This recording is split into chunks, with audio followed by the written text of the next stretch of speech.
Hello, I'm Emily and welcome back to the Nendorochi channel. Today I got a rather big box in the post. I had to go pick it up from my delivery office and pay a pretty hefty customs fee. But I'm just so happy to finally have this package. I ordered it back in mid-September and finally it has arrived. It actually took so long that we still have the old AmiAmi packing slip. Oh, I'm actually really cheap and always go for the slower shipping because the import fees that come along with EMS when it goes through parcel force, blah blah blah, whatever it goes through, nightmare. Never again. Made that mistake a couple of times, once, twice, when ordering from Good Smile Company directly. They don't offer alternative shipping methods and I was absolutely shafted. So slow shipping for the win, but this is just... So here's the box. Oh god. Okay, it's not actually as big as it looked initially, but... So there's 3 Nendoroids in this shipment, 2 of which are mine and 1 of which is going to my flatmate. I'm not going to do the unboxing of that today because, I mean, it's his, so it's not fair to just go right on in there. I'll see if I can get permission first and go that route. Get all that packing paper out the way. Okay, so first we have Nendoroid Mickey. This is Nendoroid 100, re-released with the more modern box for Mickey's 90th birthday. This one I am not keeping. This was for my flatmate down the hall, so he'll be getting this, and once he's opened it and everything, I'll see if I can get a wee show of the parts for you guys. The second Nendoroid in this box is Nendoroid Shiro from No Game No Life. This is also the re-release that came out this month, so I've been waiting for her for a couple of months now. I recently got Jibril as well, so they will look really sweet together, and this is who I will be unboxing in this video.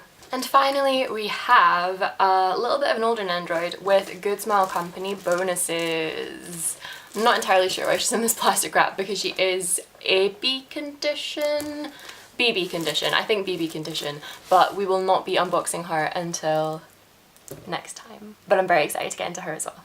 So here we have Nendoroid 653 Shiro from No Game No Life. This is the re-released version, which I believe is exactly the same as the initial release. I obviously don't have the initial to compare it to, but this one comes with the book. I didn't get the Good Smile Company bonus on this because, as I said earlier, I don't find the bonuses worthwhile when I need to pay so much more for shipping and customs. So I avoided that and just went down the AmiAmi route. Here's the sides of the box. I really love this faceplate. I'm probably going to use it in other Nendoroids as well. We've got the top. I love her sitting pose. I really have a weakness for Nendoroids with sitting poses. And the bottom.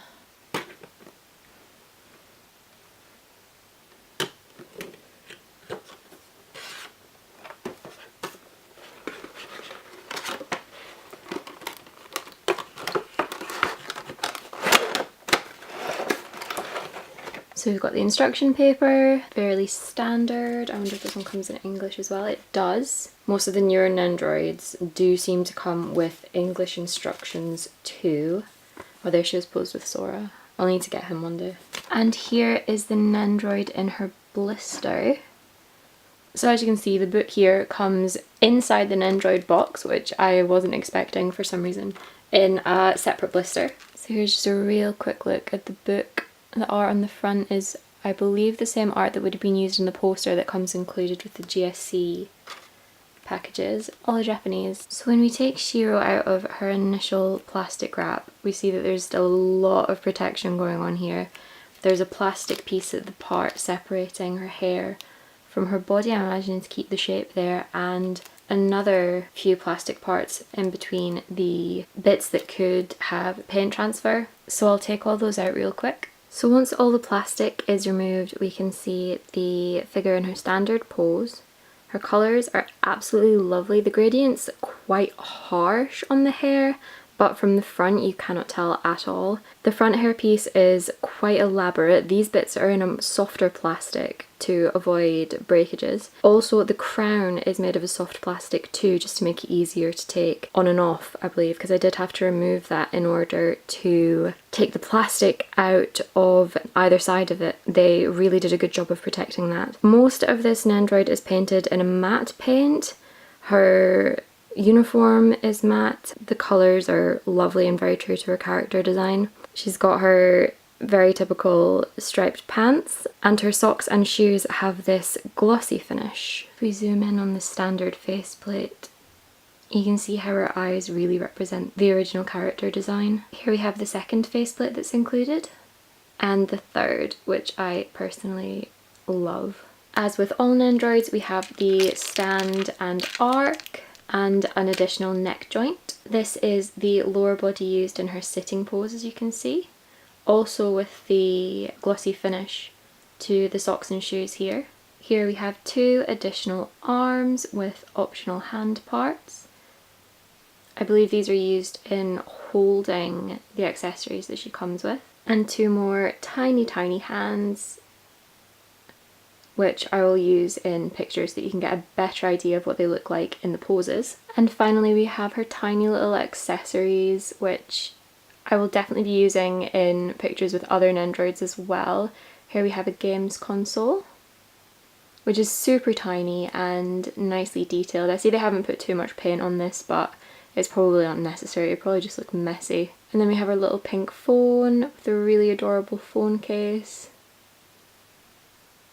Look at the detail on the back of that. And most iconic for Shiro, we have her playing card.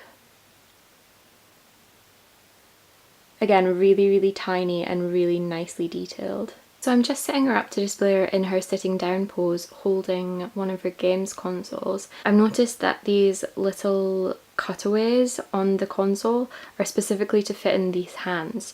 So let me see if I can show you. Inside the hands, if you can see, there is a little additional piece that slots into the hole on the console to make it easier to position. Here's that finished pose, her looking really bummed out after losing one of her games. I love this faceplate so much. And just a quick comment on how easy this Nendoroid is to pose. In my last video I was covering Nendoroid Amelia, and the situation with her neck joint that I was talking about at length, that made everything just a little bit trickier and a little bit more time consuming, but with Shiro everything is really easy. I'll show you her last faceplate just now.